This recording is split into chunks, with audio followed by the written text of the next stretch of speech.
Jnanam Paramam Dheyam. Knowledge is supreme.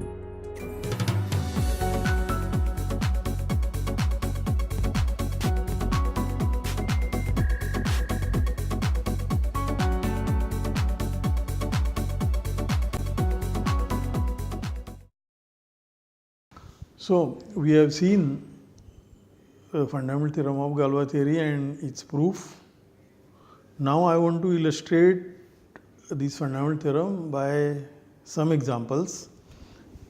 Actually, some part of these examples also we have discussed before.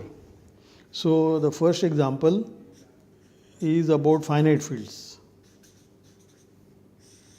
About finite fields.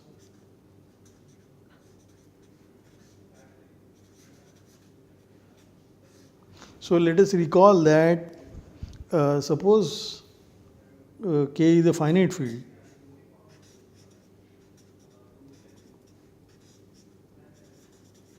then we know that the characteristic of the finite field cannot be positive, cannot be 0. So, characteristic of K has to be P positive, P prime number, because K is a field. Therefore, the characteristic has to be prime number, and because it is finite, it has to be positive. That simply means that K contains the field Z mod P. This is a prime field of K. This is the prime field,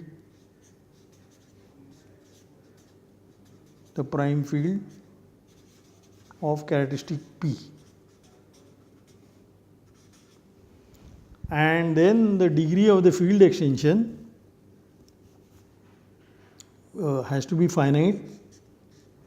K over Z mod P is n.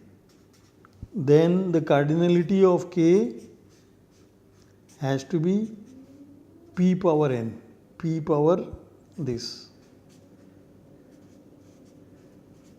which is P power n. That is clear because this dimension is n, therefore K as a vector space of Z mod P has dimension n, therefore K is isomorphic to Z mod P power n as a vector space. In particular, the cardinalities are same. So, in particular this. Conversely, we have proved that given any power of a prime number, there is a field with exactly P power n elements. Alright, and that, so the power finite fields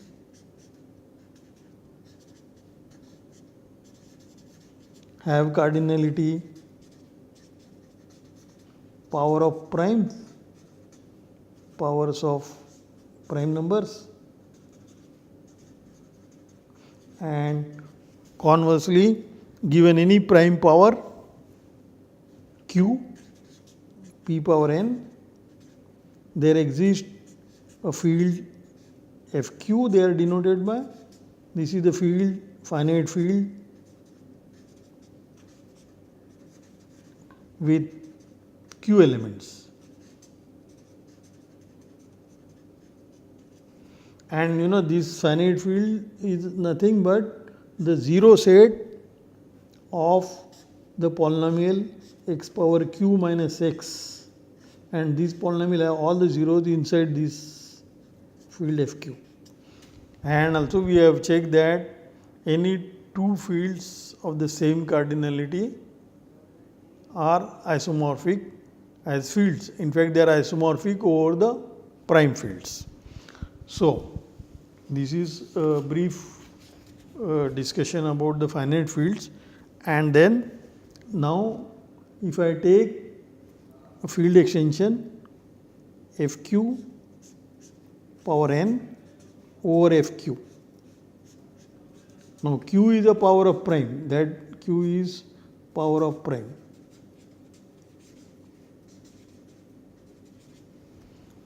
So any finite field extension of Fq has to be this, because we know that any two fields with cardinality q power n, they are isomorphic. So anyway, this is the finite, this is the field extension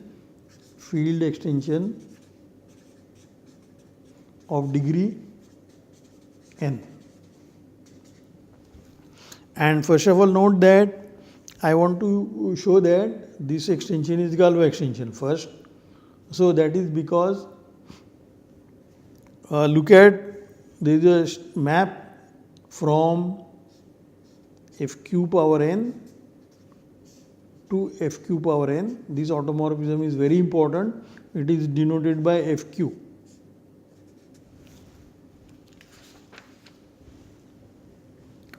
What is the map? This is x going to x power p, x power not p, q. This is the map, x going to x power q. So obviously this map fq is fq linear. It fixes elements of fq because when you raise it to the power q it becomes x. So it is fq. So this is, and it is clearly a ring homomorphism.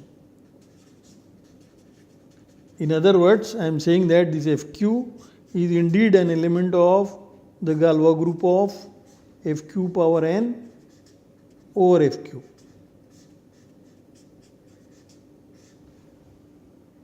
And note that if I take the powers of this fq power I, and I is varying from 0 to n minus 1. These are the composites of the automorphisms of fq power n over fq. So they are contained in, obviously, in this Galois group.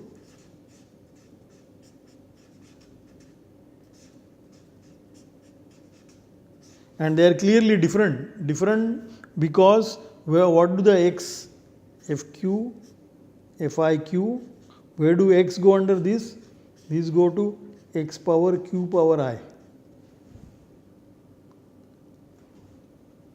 So therefore, if I and j are different, not all elements, so therefore this shows that if I is different from j and in between 0 and n minus 1, then fq power I is not equal to fq power j. Just if they are equal, then for all x they will be equal, but then the polynomials of degree I and degree j, you work out that argument that shows the same. So that means this, the Galois group fq power n over fq, this has at least, cardinality of this is at least n, but on the other hand this n is nothing but the degree of fq over fq power n over fq, the degree is precisely n, but this is bounded by these bounds, the cardinality of the Galois group. So that means equality happens. So that shows that this extension fq over fqn over fq, this is a Galois extension, and this fq is the canonical generator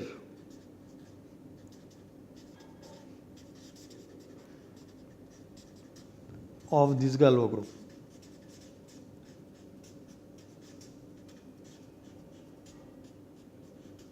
I am not saying it is the only generator, one should say it's a canonical generator of this. And what I just want to explain this word, why do I say canonical?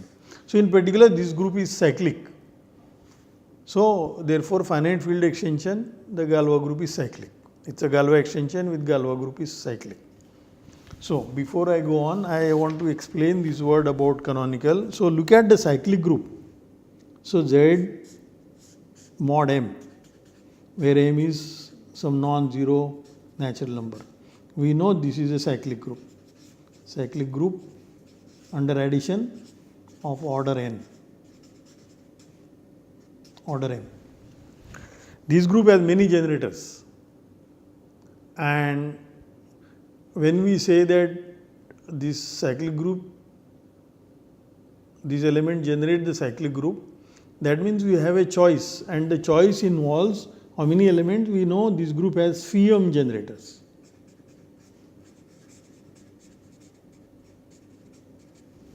And we make the choice. But in that case of the Galois extension of the finite field, the choice is clear. Choice is canonical. That means the power map doesn't depend on the choice. So that is why it is called a canonical generator. So this Galois group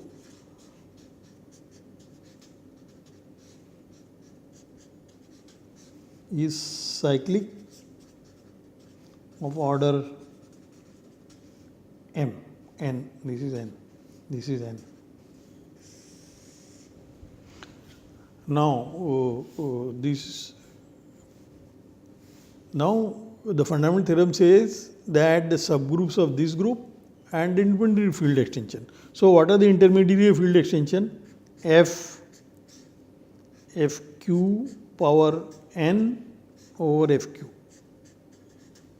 There are fields I am here, this Fq power n and this. So we know this M is also finite field, and therefore M will have cardinality power of this Q, because cardinality of M will precisely be equal to Fq power what? The dimension, the degree of M over Fq. And this one is M over Fq divides Fq over Fq power n over Fq. This is n, I know. So these are precisely the divisors of n. So if you have intermediary field, then there is a divisor of this corresponds to a divisor of n. Conversely, given any divisor of n, there is a unique field, unique finite field of the cardinality q power d. So therefore, the intermediary fields, they correspond to precisely the divisors of n. When I say divisor, that means divisors of n in n.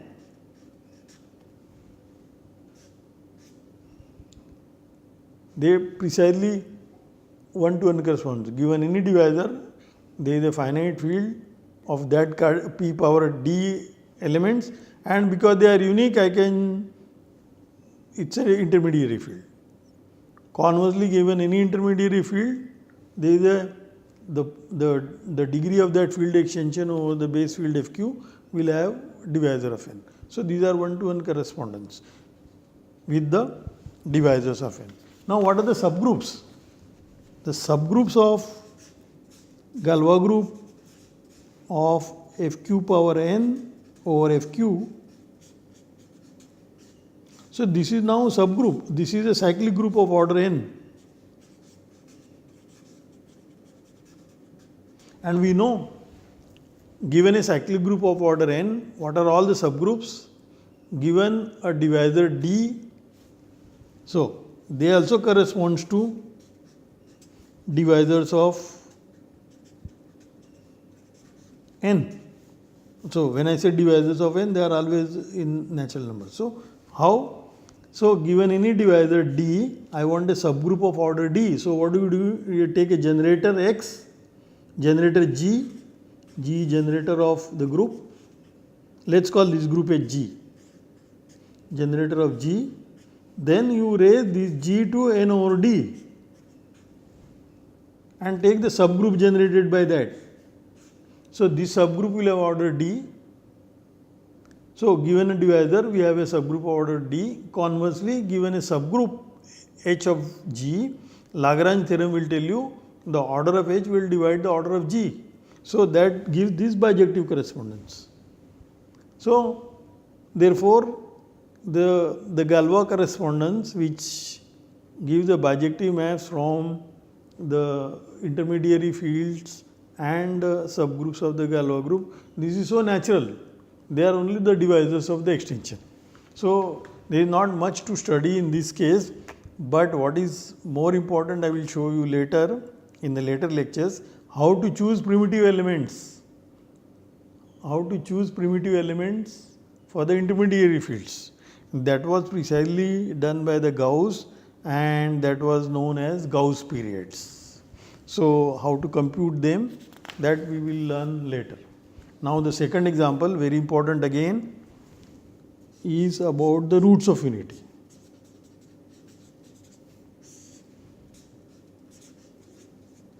Roots of unity. Now, first of all, we have a note that this also we have remarked earlier, that these are also, this will lead to what is called cyclotomic fields. Cyclotomic fields. Okay, what are these? So, roots of unity means we are concerned with the polynomial x power n minus 1. So, if you have a field, so K is a field, and this polynomial we are considering as a polynomial in Kx. And the zeros of this polynomial,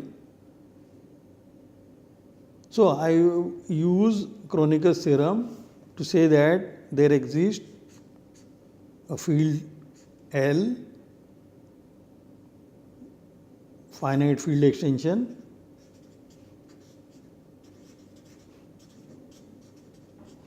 of K such that all the roots of this polynomial lie in L. So, that means all the elements x such that x power n equal to 1, these are contained in L. Note that because we are concerned with the roots of this polynomial, they are called the roots of unity, because the power that is 1. And also I have noted earlier that to study these roots, we might have assumed that n and the characteristic of the field are co-prime. Because remember, roots of these polynomial are precisely what are called roots of unity, and then that I have denoted by mu n L. This is all the roots x in L such that x power n equal to 1. And this is clearly a subgroup of L cross. This is a finite subgroup of L cross. In fact, it is the kernel of L cross to L cross. This is a group homomorphism x going to x power n. This is clearly a group homomorphism and it is a kernel of this, and therefore it is a cyclic group. So, the order of this group is not more than n. When it is exactly n, it is cyclic, and the generators of this group are called primitive elements, primitive roots of unity. Okay. And now what do we want to study? So, we are assuming the characteristic of the base field. So, this is our base field L, K is a base field, and we are assuming n and characteristic of the base field is 1. That simply means, the GCD 1 means n times 1 K is non-zero. So, n is not a zero element of the field, that is what it means. And this field we have enlarged to L, so that all the roots, so V of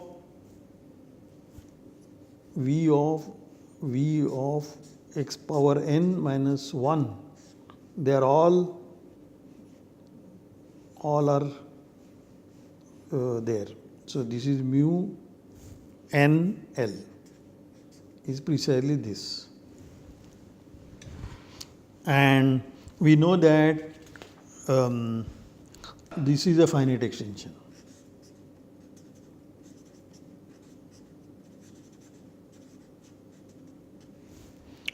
So therefore, there is a root. I want to say that there is a zeta primitive nth root of unity in L. Okay. So that means K and L is here, and in between there is a subfield called generated by K and zeta. This is in between. So this zeta is a primitive root, means it's a generator of, this is a generator of the cyclic group mu n L, which is a subgroup of L cross. Now I want, so once we know it's a generator, then all other elements are the powers of this zeta. So that means this x power n minus 1, this polynomial is a product of all the elements here. If mu, this group, if it is, this group has n elements, so these are zeta 1, zeta 2, zeta n, these are all elements, and this one is 1, one of them is 1 and the others are root. So they, and they are all, and I want to say they are distinct. So this is 1 to n, this is this product, because this polynomial splits. And why are they distinct? So to show that they are distinct, the derivative of this polynomial, d dx of this polynomial, has no common 0 with x power n minus 1.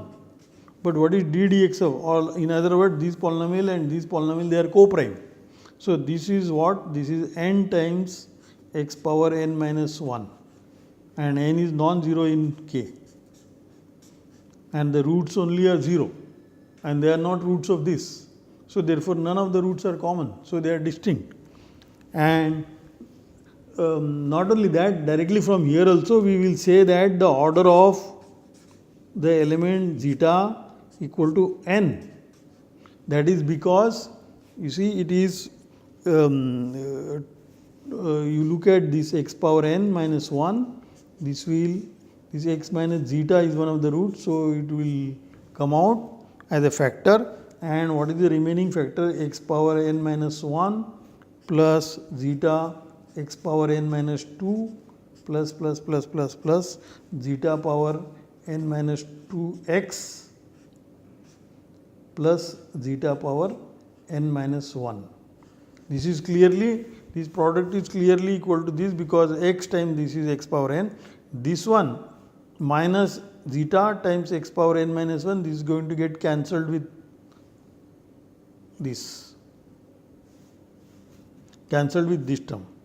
This term will get cancelled with this term, and so on. Successive terms will get cancelled, and only the last one will be a zeta times the zeta power n minus 1, which is zeta power n, which is 1, because it is a root of x power n minus 1. So we have this. So when I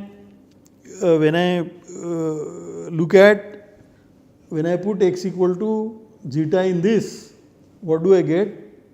I have to show that this is non-zero, because this is a simple root. That means when I have to put zeta equal, x equal to zeta in this expression, it should become non-zero. But what is that? That is zeta power n minus 1 plus zeta times zeta power n minus 2, that is zeta power n minus 1, etc., etc.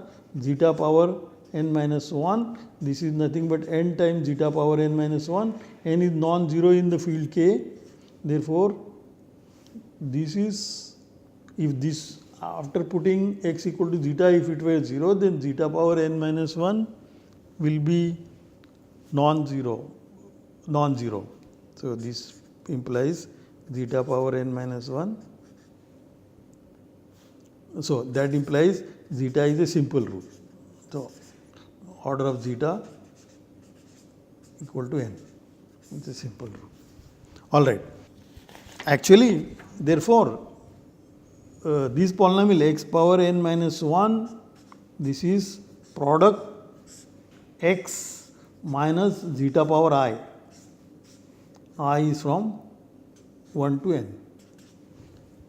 So this is a degree n polynomial. I know all these are the roots because each root of unity is a power of zeta. So therefore, this polynomial actually splits into simple linear factors in the field, in the polynomial ring over this field. All of them are here and all of them are different. Therefore, over this field, this polynomial splits into linear factors. So therefore, this k zeta is the smallest subfield of that L of which is an extension of k, in which x power n minus 1 splits into linear factor.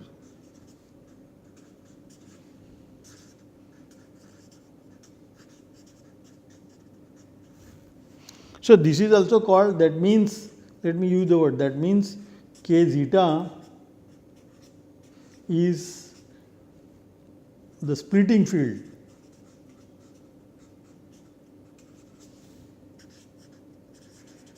of x power n minus 1 over k.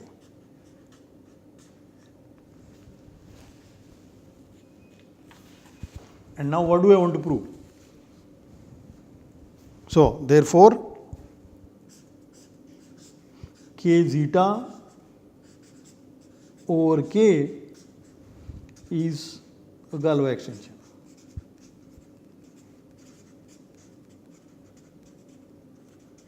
Okay, so to check somebody the Galois extension, what do we want to do? This is already simple extension, and if I want to check it is a Galois extension, I only have to check that the minimal polynomial of zeta splits into linear factors over k. So what is the minimal polynomial of zeta? In any case, minimal polynomial of zeta is the smallest degree polynomial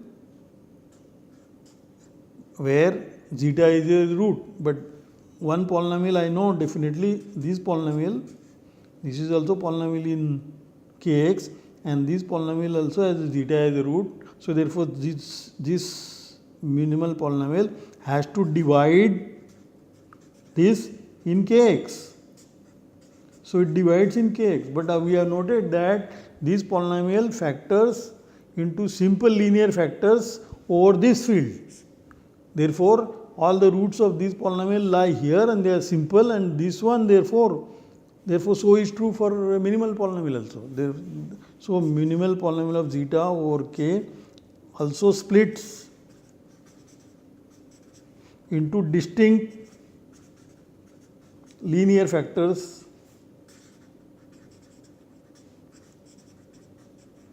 in k zeta, but therefore this extension is Galois, because one of the, immediately when we defined a Galois extension, we check that how can a simple extension be Galois.